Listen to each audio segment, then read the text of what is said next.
Puji Tuhan, pada malam hari ini kita sama-sama akan mendengarkan kebenaran firman Tuhan untuk mengisi hari-hari yang penuh dengan tantangan dan di tengah masa yang gelap ini.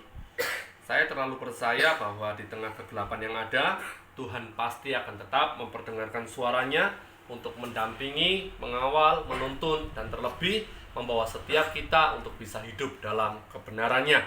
Buka sama-sama dengan saya Efesus pasal yang kelima, ayat yang ke-15, 16, dan 17.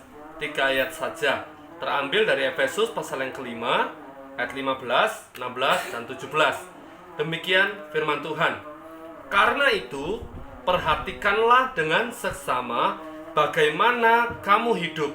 Janganlah seperti orang bebal, tetapi seperti orang arif. Sampai sini dulu. Di awal tadi saya katakan bahwa hari-hari ini sedang mengalami kekacauan, kegelapan, dan banyak sekali penyakit yang sedang terjadi.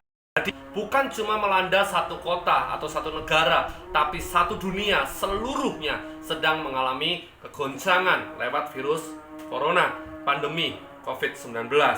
Tetapi dari ayat ini dikatakan karena hal yang buruk sedang terjadi, karena penyakit sedang mewabah, dan hari ini tadi kita semua tahu Merapi sudah mulai meletus.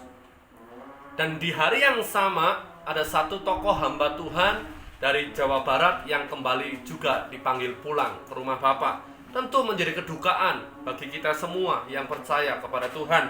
Tetapi saya percaya ada kekuatan yang ilahi, ada penghiburan dari Roh Kudus yang akan menguatkan setiap kita yang terus berharap dan percaya kepadanya. Untuk itu, mari kembali kepada firman Tuhan. Di ayat 15, kata yang pertama dikatakan karena itu. Karena apa? Karena sudah gelap dunianya. Karena penyakit di mana-mana, kegoncangan terjadi. Sekarang Merapi meletus. Satu belum selesai, satu datang lagi. Satu belum teratasi, yang satu sudah menyusul untuk kembali melanda kita semua. Karena itu semua Tuhan mengingatkan kita untuk apa? Perhatikanlah dengan seksama bagaimana kita hidup. Bagaimana kita hidup? Sudahkah sesuai dengan ketentuan Tuhan? Sudahkah sesuai dengan firman dan kebenarannya? Sudahkah kita hidup berkenan dan menyenangkan hati Tuhan?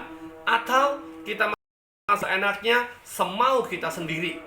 Masih menjadi Kristen yang sekedar agamawi, yang layanan, atau sudah hidup menjiwai dalam setiap hal untuk melakukan kebenaran firman Tuhan? Saya ulangi, sudahkah kita menjadi Kristen melakukan kebenaran yang ilahi? Karena itu Tuhan katakan perhatikanlah dengan seksama. Cek benar-benar, introspeksi diri, introspeksi hati, introspeksi pikiran, introspeksi perkataan, introspeksi perbuatan dan tingkah laku. Kalau belum sesuai dengan firman Tuhan, hati-hati. Hati-hati, bisa-bisa berakhir dalam kedukaan, berakhir dalam penderitaan, dan dalam penyesalan selama-lamanya. Dilanjut, di sini dikatakan janganlah seperti orang bebal, tetapi seperti orang arif. Tahu artinya seperti orang bebal? Seperti orang bebal itu gini, sudah tahu virus lagi merajalela, pandemi COVID-19 sudah terjadi, sudah tahu Merapi juga meletus, sudah tahu banyak hal yang buruk, ekonomi juga mengalami goncangan, dan banyak hal sampai dunia pendidikan pun kena goncangan. Sudah tahu semua itu terjadi, tapi kita masih hidup seenaknya sendiri. Kita masih hidup sesukanya, tidak menjaga keintiman kita dengan Tuhan.